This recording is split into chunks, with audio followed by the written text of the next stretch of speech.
Hello everyone and welcome to a new video. So you may have been aware that Apple released the iOS 16 developer beta a few months ago and the public beta came out a few weeks ago.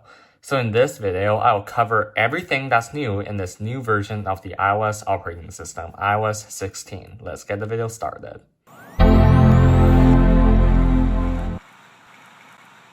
So first is probably the most significant feature of iOS 16 is the new completely revamped lock screen. So as you can see, it looks completely different from previous iOS versions. You can see there the clock is bigger and it's just way more modern and intuitive, and it's way more customizable too. So for example, right now I can have the weather as my wallpaper if I want to, and if I press and hold, I can choose between the different lock screens I have customized, just like this. And I can even add a new one with the button right here. There's collections, for example, there's this Unity, which is just red, black, and green patterns, and you can have the weather, you can have the default wallpapers, you can have astronomy, there's emojis, and it will even suggest photos for you to set as your wallpaper. It's just overall really customizable. There's a lot of really nice pre-made ones Apple has made where you can choose between the suggested photos. So there's a lot of customization here. And if you tap on customize, you can customize an existing lock screen. So for example, you can tap on the clock, you can change the font of the clock, you can also change the style if you want to, and you can even change it between different numeral styles, and you can even change the color. In the weather lock screen, there's only 2 options, but in some of the other lock screens, there's way more options for you to choose from. For example, the astronomy one, if you tap on the clock, you can have this many colors to choose from, and you can even customize a color yourself if you want to. On the top, you can choose a widget, which can be weather, reminders, fitness, and all of that system apps. Right now, third-party apps have not made any widgets yet. Mainly, it's probably because iOS 16 is still in beta. So we'll probably see some third-party widgets start to pop up later. And right here, I have the main widget, which you can add either a big one, which takes up about 2 blocks, or just a small one that takes up a single block of space. So you can have up to 4 small widgets on your lock screen. So you can have stocks, calendar, weather, batteries, just the typical stock apps in iOS. There isn't really that big of a selection of widgets right now, but the widget selection will certainly get better later as the operating system matures. So yeah, it's overall a really customizable lock screen. Now you can also link a lock screen to a focus like this. So just like how you can choose between different home screen pages in different focus modes right now in iOS 15, you can actually link a focus to a lock screen if you want to. Now photos also got a pretty significant update, I would say. Apple introduced this new thing called iCloud Shared Photo Library. So it's basically an iCloud photo library that anyone you add can contribute to. So you can have a shared album with your friends or family.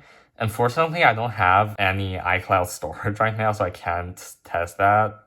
But that's just a feature that's added. But there are some small changes that are added to photos too. For example, the actions like copy, duplicate, and stuff used to be located in the share sheet.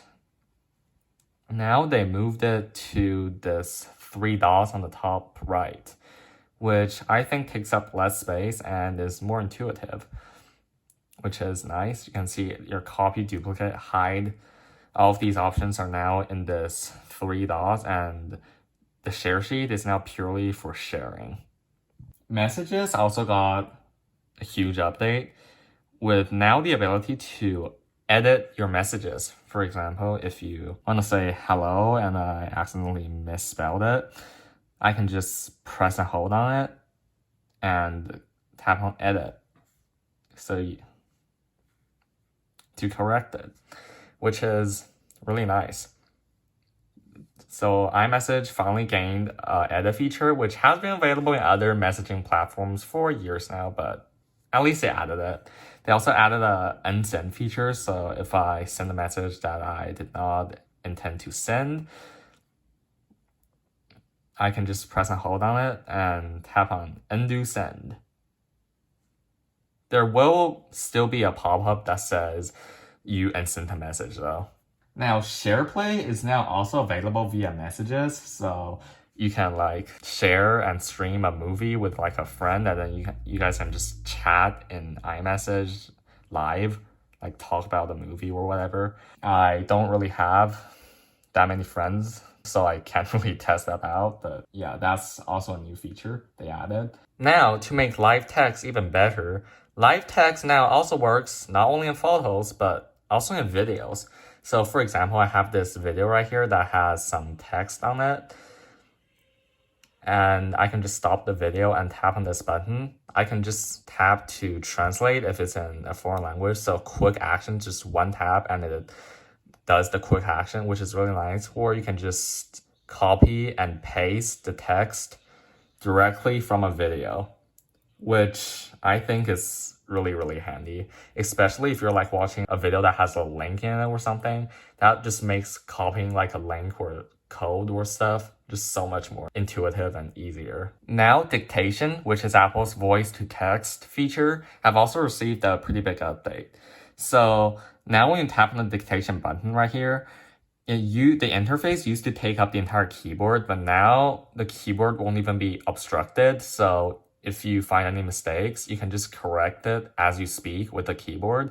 And it's also smarter now, so you don't have to actually tell it which punctuation you want to use. Like, you don't have to say period or comma or semicolon anymore. You can just talk at your normal speed and it will automatically add the punctuation, which is a feature that I think is long overdue, but at least they added it. So let's test it out. Hello, how are you doing today? See how it automatically adds punctuation as I speak? And I can even use the keyboard to correct it as I speak. Speak. Like this. I mean, it potentially still needs a bit of improvement and bug fixes, but at least it's better than how it used to be now. So yeah, that's all of the updates to Dictation, which is now smarter, kinda. Now Maps have also received a small update. It's not that significant, but it's still a really nice feature to have. Maps now support multi-stop routing. So for example, I have this navigation route right here from Chula Vista to San Diego, but what if I want the route to pass through downtown National City? Well, I can just tap on add stop and search National City. And it will automatically add as a stop. You can even rearrange the order of your route, which is really nice. So now you can see it calculate a new route, which will go from Chula Vista to San Diego, passing through downtown National City. This is also a feature that has been long overdue, but just be glad that they added it. Now, Apple Wallet has also received an update which allows select merchants to allow you to pay over the course of several weeks or months. I'm not buying anything right now, so I can't test this feature out. So let's move on to the new updates to security and privacy, which are a lot. So Apple implemented two new features concerning security and privacy. One's called Safety Check, which if you're being like stalked or you're in an abusive relationship or whatever, you can manage sharing access of your information. You can also use this emergency reset feature to reset access for all apps and people, which will be helpful to cut off and prevent your angry ex from accessing your personal information with just one tap. And Apple has also implemented this new lockdown mode right here, which is a extreme optional protection that should only be used if you believe you may be personally targeted by a cyber attack. So basically for high profile people that may be targeted by cyber attacks. So this mode will basically try to prevent any spyware that tries to, spy on you via using your phone. And it will basically reduce your iPhone's feature set to the bare bones. It will prevent you from receiving any attachments in messages and email except for images. It will restrict some Safari capabilities, and it will also restrict many aspects of your iPhone. So if you're really concerned that you may be targeted by some foreign government spying on you, I don't think this will be a feature that should be used by everyday users.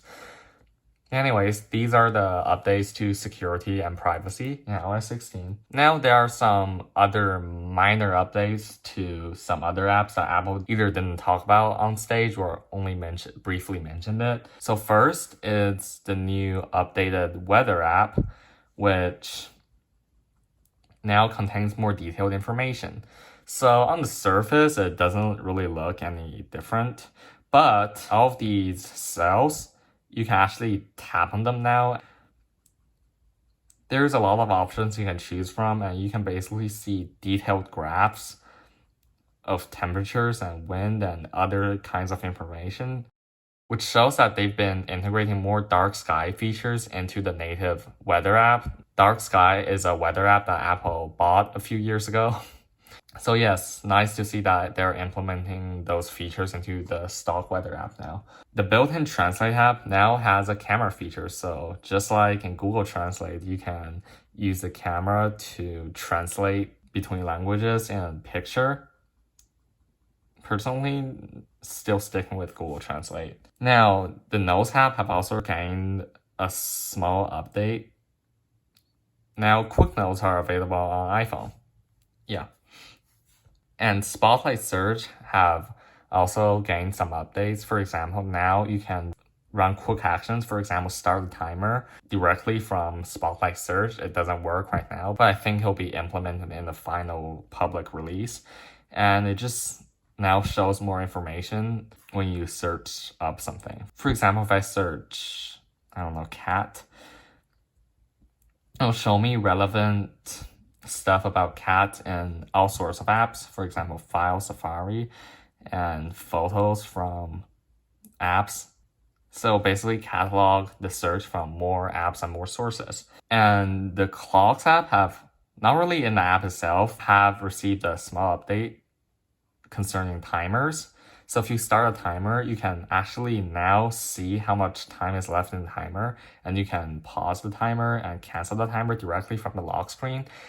This is actually part of Apple's new lock screen. It's called Live Activities, and it'll basically display a view that's similar to the size of a notification banner, but it's interactive. So right now, the only application I've noticed that uses this is Clock with timers, but this will be expanded to third-party applications soon, which will allow you to see, like, for example, how long it will take your Uber to arrive, or track the scores from a sports game or whatever, which will be pretty handy since all of that information will be available on the lock screen.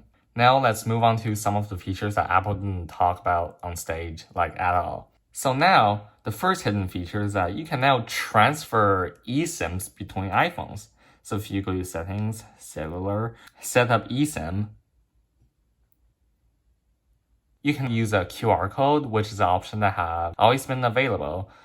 But now you have a new option, transfer from nearby iPhone. You can see it says to transfer a phone number from another iPhone, make sure your iPhone is blah, blah, blah, blah, blah, and it's running iOS 16 or later. This feature, which, allows you to transfer eSIMs and phone numbers from one iPhone to another, kind of, I wouldn't say verified, but kind of improves the credibility of a recent leak, which suggests that the new iPhone 14 won't have a physical SIM slot at all. It will just be all eSIM.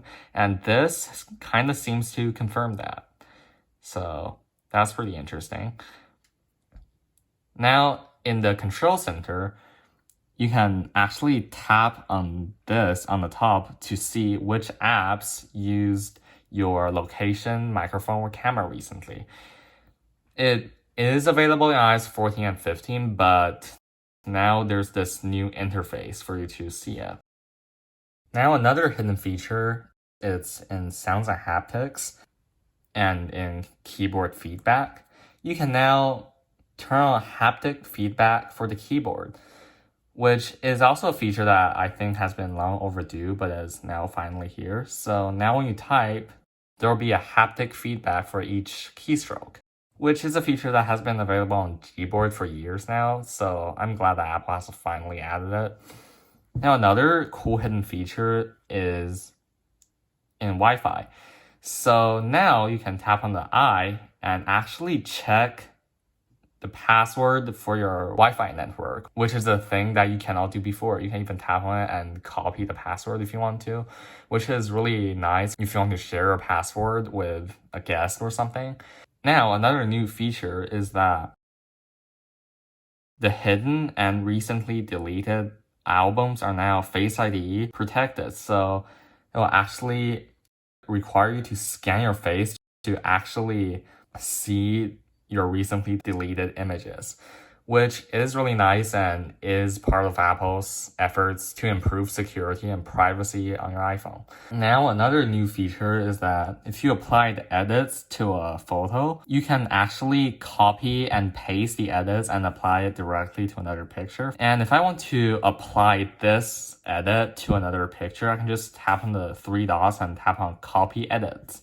And I can apply it to another picture. For example, if I want to apply to this picture, I can just tap on edit and paste the edits, which will edit this image with the exact same parameters as the image I copied the edits from, which is really nice. Now, there's also a dedicated AirPods section in settings now. So if you have your AirPods connected, a new section that's dedicated just for your AirPods will appear in the top of your settings. So you can just tap in it and you can change the double tap actions and automatic ear detection and stuff, which is really nice because now the settings for AirPods are more easily accessible. Apple has also added new languages for the iPhone interface, Kazakh and Bulgarian. So if you speak Kazakh, Tili, or Bulgarski, then your native language is now available for use as an iPhone interface language. So yeah, these are all of the new features that Apple has introduced in iOS 16 and all of the hidden features I have found. Thank you guys so much for watching. Don't forget to like, comment, and subscribe. And I'll see you guys in the next video. Bye.